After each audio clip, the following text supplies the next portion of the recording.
본문에는 이스라엘의 여러 지파들의 이야기가 등장합니다. 여러 지파들의 여러 이야기가 등장합니다. 하지만 결국 한 가지를 우리에게 들려줍니다. 말씀의 제목처럼 가나안 족속들을 쫓아내지 않은 이스라엘 지파들의 이야기를 들려줍니다. 그렇습니다. 오늘 본문은 이스라엘 여러 지파들의 실패의 이야기를 우리에게 들려주고 있는 본문입니다. 먼저 요셉 가문의 이야기를 들어보십시오. 22절입니다. 같이 읽죠. 시작. 요셉 가문도 베델을 치러 올라가니 여호와께서 그와 함께 하시니라.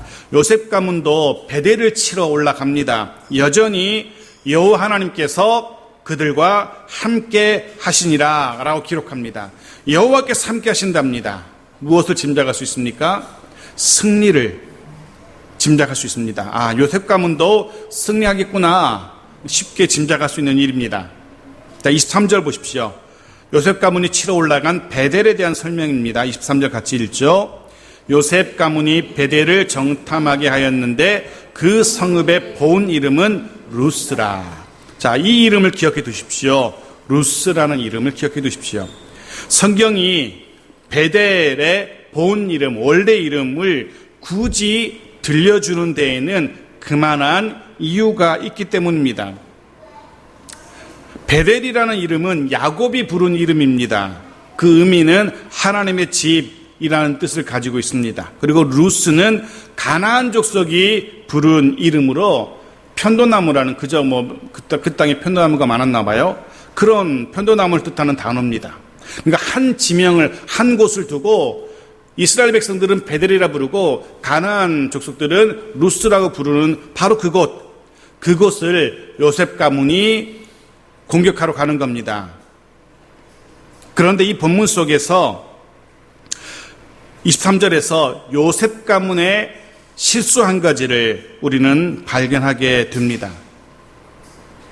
요셉 가문이 무엇을 실수했을까? 본문 그렇게 되어 있거든요. 요셉 가문이 베델을 정탐하게 하였는데 그 성읍의 본 이름은 루스라. 이 간단한 문장 속에 요셉 가문의 실수가 담겨 있습니다. 무엇이겠습니까? 요셉 가문이 베델을 공격하기 전에 정탐꾼을 보냈다는 겁니다. 이게 왜 문제가 되냐 하면, 이게 왜 문제가 될까요? 정탐꾼을 보낸 게 왜 문제가 돼요? 우리가 이미 여호수아서를 다루었는데요. 사실 모세도 가나안에 12정탐꾼을 보낸 적이 있지 않습니까? 요셉 가문도 그와 비슷하게 정탐꾼을 보냈는데 왜 이게 문제가 될까? 민수기 13장 2절을 보십시오. 민수기 13장 2절입니다. 같이 읽죠. 시작.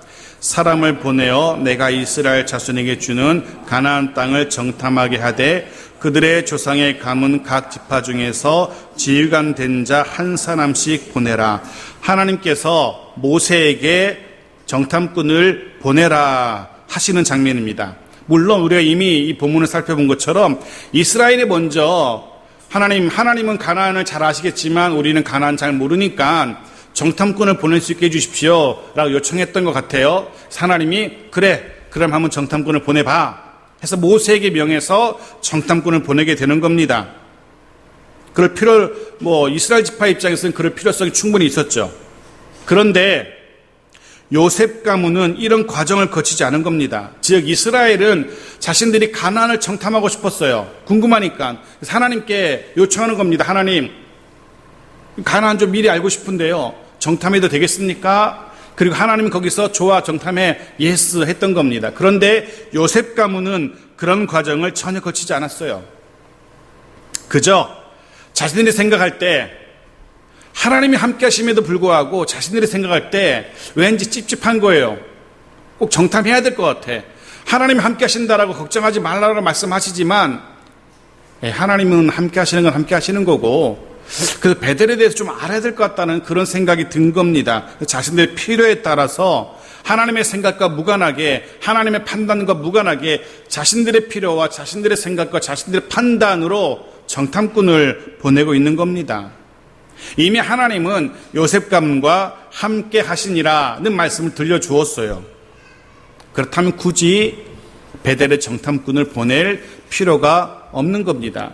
그래도 정탐꾼을 보내고 싶었으면 하나님께 구해야 했습니다. 하나님, 이 베델, 하나님은 함께 하시지만 우리 마음이 좀 불안하니 정탐꾼을 보내도 될까요? 라는 하나님의 생각을 구하는 과정을 거쳤어야만 했습니다. 하지만 요셉 가문은 그런 과정을 생략합니다. 왜냐하면 함께 하시던 하나님의 생각보다 자신들의 생각이 더 중요했기 때문입니다. 자신들의 전략과 전술이 더 중요했기 때문에 함께 하신다는 하나님의 생각 따위는 안중에도 없었다는 겁니다. 그래서 자신들의 전쟁의 전략에 따라 하나님의 함께 하심과는 별개로 베델에 대한 정탐이 필요하다고 판단했던 겁니다. 즉 우선순위에서 그 중요도에서 하나님이 자신들의 생각보다 뒤로 밀린 겁니다. 자신들의 생각이 하나님의 존재보다 더 앞서고 있는 겁니다. 제가 거듭 말씀드리지만 하나님은 우선순위에 있어서 결코 뒤로 밀릴 뿐이 아닙니다.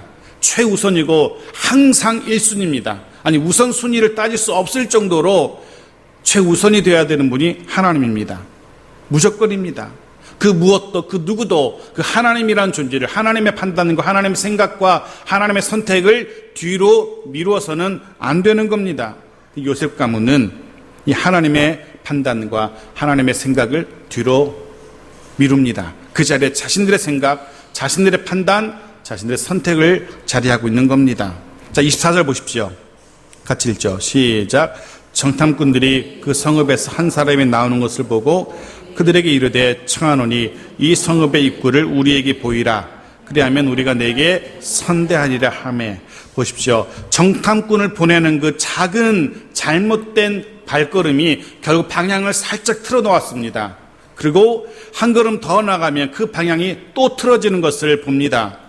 24절은 정탐꾼들의 발걸음이 하나님에게서 더 멀어지는 것을 우리에게 보여줘요. 그들이 베델 근처에서 한 사람을 만납니다. 그에게 부탁합니다. 성읍의 입구를 좀 가르쳐 달라라고. 여기서 말하는 성읍의 입구는 모두가 다 아는 그 성읍 입구를 말하는 게 아니고요. 비밀 통로를 말하는 겁니다. 비밀 통로. 몰래 들어가서 공격할 수 있는, 갑자기 기습할 수 있는 비밀 통로. 만일 그 비밀 통로를 알려주면 우리가 당신을 선대하겠습니다 라고 약속을 하고 있습니다. 자, 여기서 질문입니다. 이들의 이 대화가, 정탐꾼들의 이 이야기가 무엇이 잘못되었을까요? 자, 신명기 7장 2절 보시면 이제 알 수 있습니다. 같이 읽죠. 시작. 내 하나님 여호와께서 그들을 내게 넘겨 내게 치게 하시리니 그때 너는 그들을 진멸할 것이라. 그들과 어떤 언약도 하지 말 것이요 그들을 불쌍히 여기지도 말 것이며. 이제 좀 짐작이 되죠. 이 정탐꾼들은 한 사람을 바라보면서 그 사람과 얘기하면서 비밀 통로를 알려달라고, 그러면 너와 너의 집안을 살려주겠다라고 약속을 하고 있습니다. 하지만 하나님은 절대로 그들과 어떤 언약도 하지 말라라고 이미 못을 박아뒀어요. 사사기 2장 2절에도 이 사실을 다시 한번 확인해 주거든요. 사사기 2장 2절 같이 읽습니다. 시작. 너희는 이 땅의 주민과 언약을 맺지 말며 그들의 제단들을 헐라 하였거늘 너희가 내 목소리를 듣지 아니하였으니 어찌하여 그리하였느냐. 요셉 가문의 정탐꾼들의 잘못이 무엇이었는지 이해가 되실 겁니다. 그 누구와도, 가나안 족속 그 누구와도 언약을 맺지 말라 했습니다. 그런데 이 정탐꾼들은 너무나 당연하게 비밀 통로를 걸고 언약을 맺고 있습니다. 잘못됐다는 겁니다. 그런데 성경 지식이 조금만 있으신 분은 지난 시간 여호수아서를 강론할 때 잘 들었던 분들은 좀 이상한데 라는 생각이 들 겁니다. 좀 이상한데? 가나안 족속과 언약을 맺지 말라 하셨는데 이상한데? 누군가가 떠올라야 정상입니다. 이 사람은 언약을 맺고 살아남았는데 누구죠? 라합. 여리고 성의 기생 라합.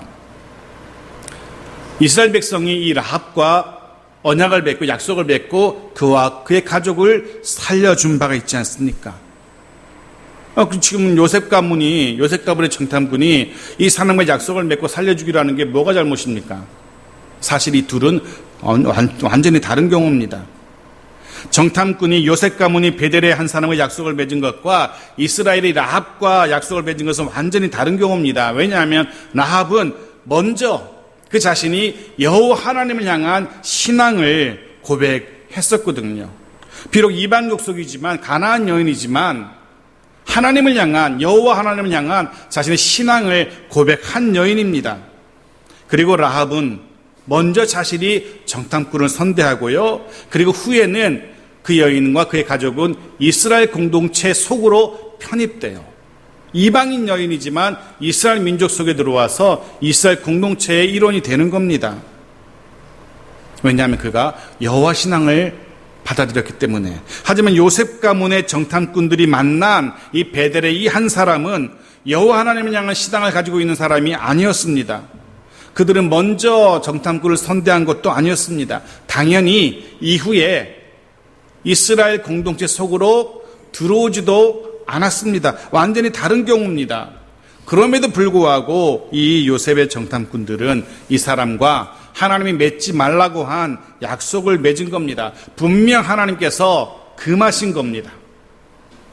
우리는 이 사람들이 하나님의 말씀에 불순종했음을 좋게 포장해서 좀 부주의했음을 알게 되어집니다. 그리고 그 결과가 25절과 26절에 나옵니다. 같이 읽죠. 시작. 그 사람이 성읍의 입구를 가리킨지라 이에 그들이 칼날로 그 성읍을 쳤으되 오직 그 사람과 그의 가족을 놓아 보내매 그 사람이 햇사람들의 땅에 가서 성읍을 건축하고 그것의 이름을 루스라 하였더니 오늘까지 그곳의 이름이 되니라. 자, 보십시오. 다행스럽게도 요셉 가문의 불순종, 하나님의 말씀에 대한 불순종, 하나님의 말씀에 대한 부주의함에도 불구하고 하나님께서는 은혜를 베푸셨어요. 그래서 베델을 점령하게 하십니다. 하지만 그들의 불순종, 그들의 부주의함은 마땅한 대가를 치르게 됩니다. 어떤 대가를 치르게 됩니까? 보십시오. 베델, 즉 루스를 점령했습니다. 이스라엘이 이 땅을 점령했어요. 그렇다면 당연히 이스라엘이 점령한 이스라엘이 베델로 부르는 곳만 남아 있어야만 정상입니다. 루스는 사라져야 되죠. 이스라엘을 점령해서 베델이라 불렀으니까. 그런데 보십시오. 요셉 가문이 베델, 루스를 점령했지만 여전히 루스가 존재하게 됐어요. 왜냐하면 이 정탐꾼들이 살려준 그 한 사람과 그 가족이 이스라엘 공동체 속에 들어오기를, 편입되기를 거절하고 다른 곳으로 옮겨가서 거기서 또 다른 성읍을 건축하고 그곳의 이름을 또다시 루스라고 부른 겁니다. 결국 이스라엘 입장에서, 요셉 가문 입장에서 보면은요, 열심히 루스를 점령했는데, 내 땅으로 삼았는데, 저기 또 루스가 버젓이 존재하는 어처구니 없는 일이 벌어진 겁니다. 전쟁에 이겼지만 이긴 것 같지 않아요. 점령했지만 저기 또 루스가 또 있어요. 이긴 게 아닌 겁니다. 결국 이런 문제가 생겨납니다. 하나님의 말씀대로가 아니라 하나님의 말씀을 앞세우지 않고 자신들의 생각을 앞세운 결과가 바로 이렇습니다. 결국 요셉 가문의 베델 점령은 성공인 듯 보였지만 결국 성공이 아닌 실패로 끝나버리고 만 겁니다. 이 땅을 살아가는 우리의 삶 속에서도 마찬가지 경우가 적용됩니다.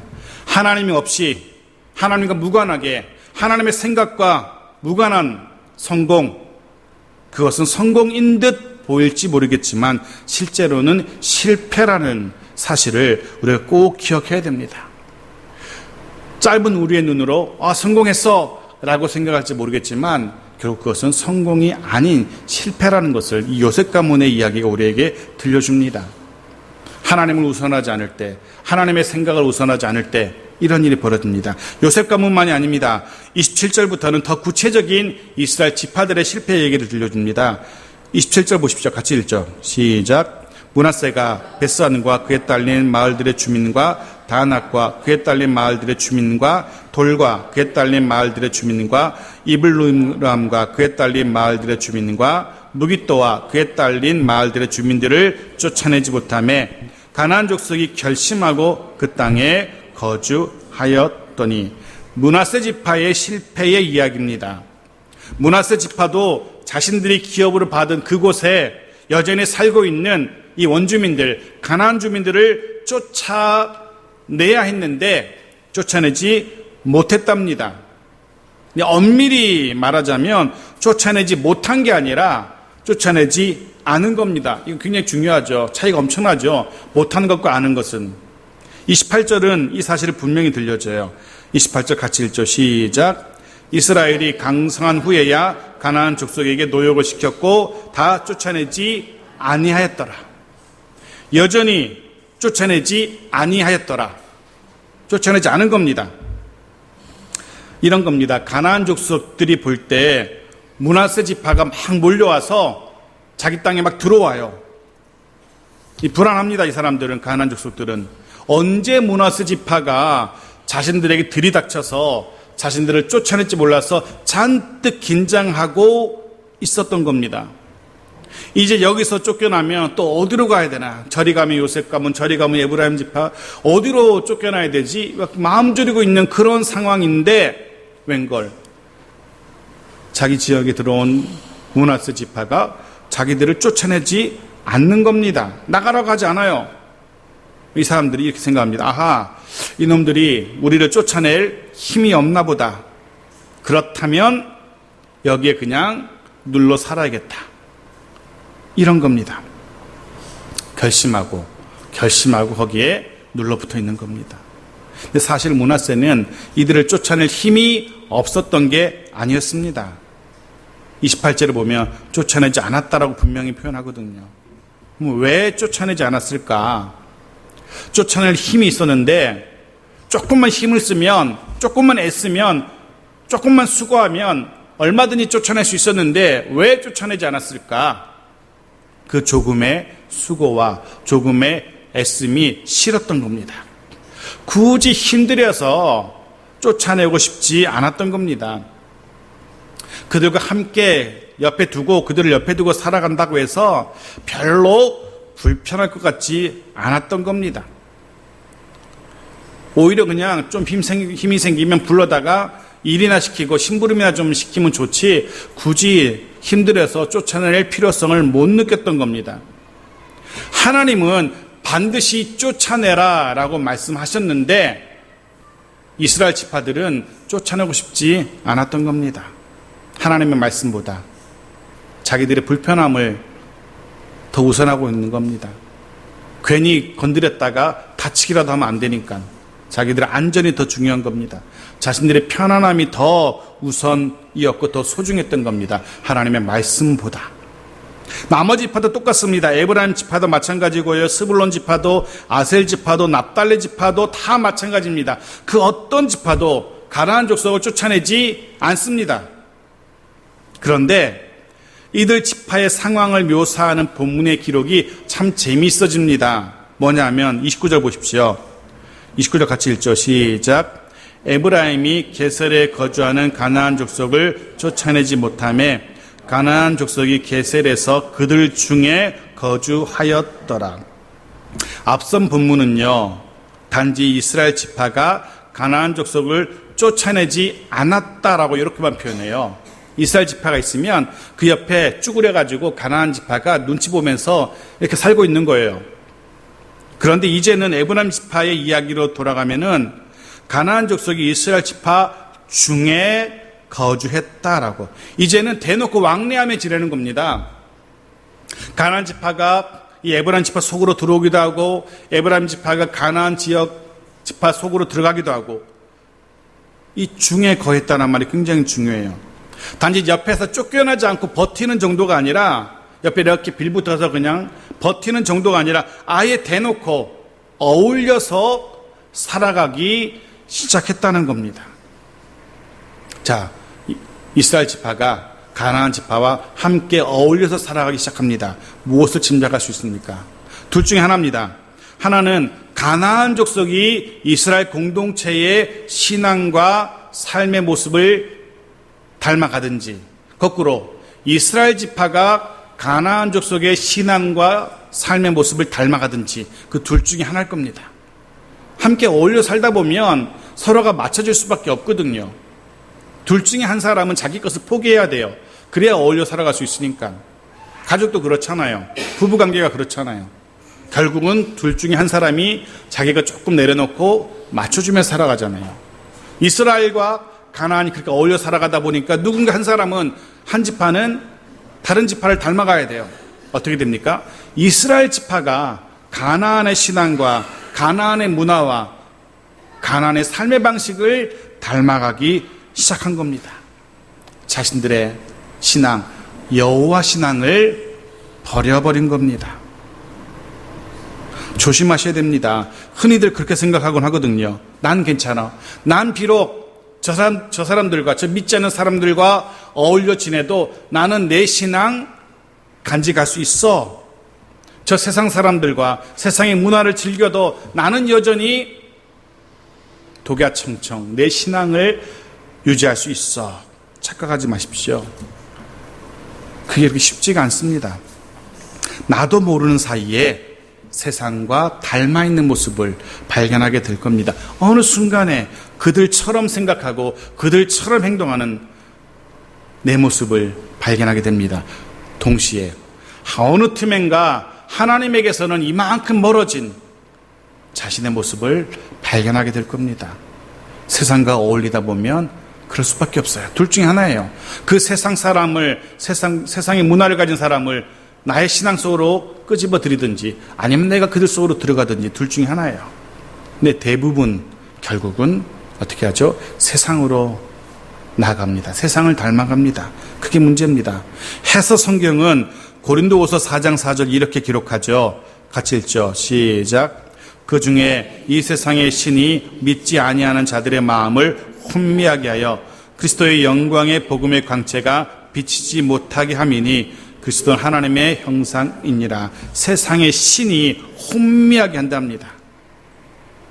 세상 사람들의 마음을 혼미하게 하고 그와 함께하는 그리스도인의 마음도 혼미하게 하고 결국은 그리스도 예수를 믿지 못하도록 세상을 가까이 함의 결국이 바로 이런 모습입니다. 어떤 목사님은요, 이렇게 세상과 어울리는 또 가나안 족속과 함께 살아가는 이스라엘의 모습을 이렇게 표현해요. 땅 속에 묻힌 수류탄과 함께 살아가는 것으로. 적절한 묘사인 것 같아요. 땅 속에 지뢰 같은 것 묻어놓고 그 속에 살아가는 모습과 같다는 거예요.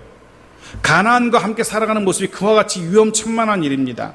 세상 사람들과 어울려 살아가는 것이 그만큼 위험천만한 겁니다. 언제 터질지 모르는 지뢰, 수류탄을 밑에 깔고 살아가는 겁니다. 사사기 1장에 보여주는 이스라엘 지파들의 모습이 바로 그렇습니다. 위험천만한 지뢰, 수류탄을 발밑에 깔고 걸어가고 있는 이스라엘 지파들. 그리고 결국은 터지고야 맙니다. 터집니다. 결국은 자신들의 종교, 여호와 종교를 버려버리고 가나안 종교를 받아들이게 됩니다. 하나님께서 멀어지게 됩니다. 터진 겁니다. 32절도 보십시오. 32절 같이 읽죠. 시작. 아셀 족속이 그 땅의 주민 가나안 족속 가운데 거주하였으니 이는 그들을 쫓아내지 못함이었더라. 32절 또 32절 아셀 지파가 나오고요. 33절은 납달리 지파가 나오는데요. 다 똑같습니다. 역시 그들과 가나안 족속 가운데 거주했다라고 그렇게 얘기합니다. 가나안 족속 가운데 거주했다. 그런데 이 32절은요. 조금 다릅니다.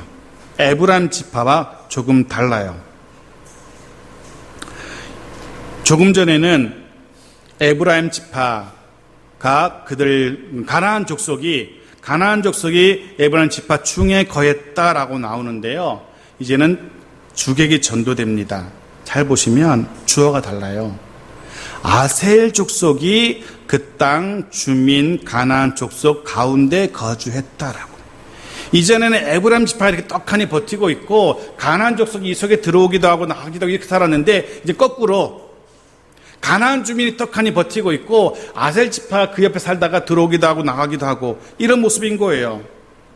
아셀 족속이 납달리 지파가 가나안 족속 가운데 거주했다라고. 이전에는 가나안 족속이 이스라엘 지파 속에 살면서 이렇게 눈치 보고 살았던 모습이라면 이제는 이스라엘 지파가 가나안 지파의 눈치를 보면서 살게 된 겁니다.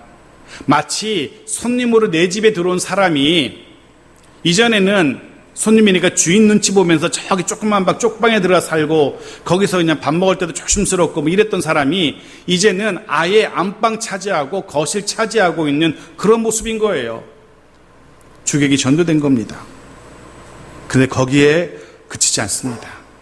주객이 전도된 데 그치지 않아요. 자, 34절 보십시오. 더 심각한 문제가 발생합니다. 같이 읽죠. 시작.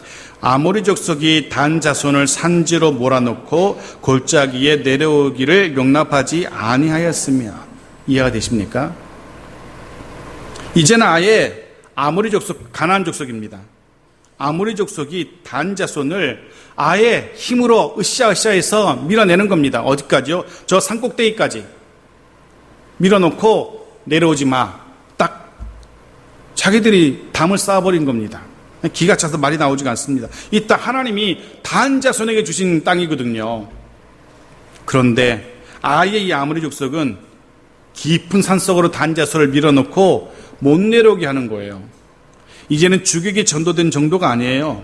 손님으로 들어온 사람이 안방을 차지하고 주인 노릇하는 정도가 아니라 주인을 아예 문 밖으로 몰아내버린 겁니다. 그리고 문을 딱 걸어 잠근 거예요. 들어오지 마, 이제 내 집이야 라고 하고 있는 겁니다. 그 산 위로 몰려간 쫓겨난 단지파가요, 결국 거기서 못 살고요, 산 위에서 어떻게 살겠어요? 저 제일 북쪽 아무도 없는 땅, 그 땅에 가 살아요. 저 북쪽, 가장 북쪽에 가서. 얼마나 불쌍한 꼴인지. 말 그대로 최악의 상황입니다. 잘 생각해 보십시오. 야금야금 정도가 좀 심해지죠. 처음에는 쫓아내지 못했다가, 이제는 그들 중에 거했다가, 이제는 그들이 주인 노릇하고, 더 심해지니까 아예 이스라엘을 내몬 겁니다. 어쩌다가 이렇게까지 되었을지. 이렇게 가나안 족속에게 밀려서 산꼭대기를 쫓겨가려고 그 모진 광야를 건너온 게 아니지 않습니까? 이러려고 가나안에서 그 긴 정복전쟁을 견뎌낸 게 아니거든요. 정말 나도 모르는 사이에 이스라엘 지파가 자신들도 모르는 사이에 이 지경까지 된 겁니다. 어쩌다가 이 지경이 되었는지. 분명 그 출발은요, 거창하지 않았어요. 아주 조그만 출발이 조금 어긋났을 뿐이에요. 그 출발은 그랬던 겁니다. 하나님의 생각보다 자신들의 생각을 조금 앞에 놓은 것. 달랑 그거였어요. 그거 하나였어요. 뭐 크게 하나님께 대든 것도 아니고 뭐 크게 하나님께 범죄한 게 아니에요. 달랑 자기들의 생각을 조금 앞세운 것. 하나님의 말씀보다 자기들의 편안함을 조금 우선한 것. 크게도 아니고 조금, 정말 요만큼. 하나님의 말씀은 이거지만 내가 생각할 땐 그거보단 이게 더 편할 것 같아. 조금 자기의 편안함을 앞세운 것. 그 정도밖에 없어요. 그게 그렇게 큰 잘못이었는지, 그게 그렇게 이 땅을, 기업을 잃어야 할 정도의 큰 잘못이었는지, 큰 잘못이었다는 겁니다. 큰 잘못입니다. 아니, 엄청난 잘못인 겁니다. 사사기는 하나님을 우선하지 않고 자기들의 생각과 판단을 조금 앞에 둔 그것의 결과를 적나라하게 우리에게 보여줍니다. 거창하게 이야기하면 하나님의 통치를 거부하고 자기들의 생각대로 행동한 결과가 어떠한지 그 충격적인 결과를 우리에게 보여주는 성경이 사사기입니다. 무거운 마음으로 말씀을 마무리합니다. 오늘 이 이야기가 단지 구약 사사시대의 이스라엘만의 이야기라고 생각하지 마십시오. 오늘날도 얼마든지 되풀이될 수 있는 이야기입니다. 실제로 우리 주변에서 일어나고 있는 이야기이기도 합니다. 요한일서 5장에 보면은요, 그렇게 선언하거든요. 하나님의 자녀는 세상을 이긴다라고 선언하고 있거든요. 하나님의 백성인 저와 여러분, 하나님의 자녀인 저와 여러분이 이미 세상을 이긴 자들입니다. 그런데 그 승리를 누리지 못하고, 세상은 이겼는데 그 승리를 누리지 못하고 여전히 세상의 눈치를 보며 살아가는, 그리고 세상으로 인하여 잔뜩 위축된 모습으로, 초라한 모습으로 살아가는 수많은 그리스도인의 모습을 우리는 얼마든지 쉽게 찾을 수 있습니다. 샬롬의 땅에서 샬롬을 누리지 못하는 이 이스라엘 지파들의 이야기, 하나님께서 기업으로 준 그 땅에서 하나님의 은혜와 복을 누리기는커녕 그 땅조차 상실해버린 가나안 족속에게 내어준 이스라엘의 이 가슴 아픈 이야기는 오늘 우리에게 많은 것을 생각하게 합니다. 세상의 문화, 세상의 풍습, 그것 우리의 삶 속으로, 우리 신앙 속으로 들어오도록 내버려 두지 마십시오. 자그마한 틈이 벌어지는 순간 마치 뚝에 자그마한 구멍이 홍수를, 그 뚝을 완전히 무너뜨리는 것처럼 우리 신앙에 세상을 향한 조그마한 틈이 벌어지면은요, 그 속으로 조금씩 세상이 밀려 들어올 겁니다. 그러는 순간 어느 틈에 여호와 종교, 여호와 신앙은 저만치 물러가는 우리의 모습을 보게 될 겁니다. 결코 세상의 문화와 풍조를 용납하지 마십시오. 우리 삶 속에 들어오도록, 우리 가정에 들어오도록 용납하지 마십시오. 오직 모든 순간에 하나님의 생각과 하나님의 말씀과 하나님의 판단을 앞세우는 그런 우리 모두가 되어지기를 바랍니다. 오직 하나님의 말씀의 인도하심 속에서 살아가는 모두가 되어지고, 그를 통하여 이 세상에서 정말 하나님께서 허락하시는 참된 샬롬의 삶, 참 평안의 삶을 살아갈 수 있는 우리 모두가 되어지기를 주의 이름으로 축원합니다. 아멘.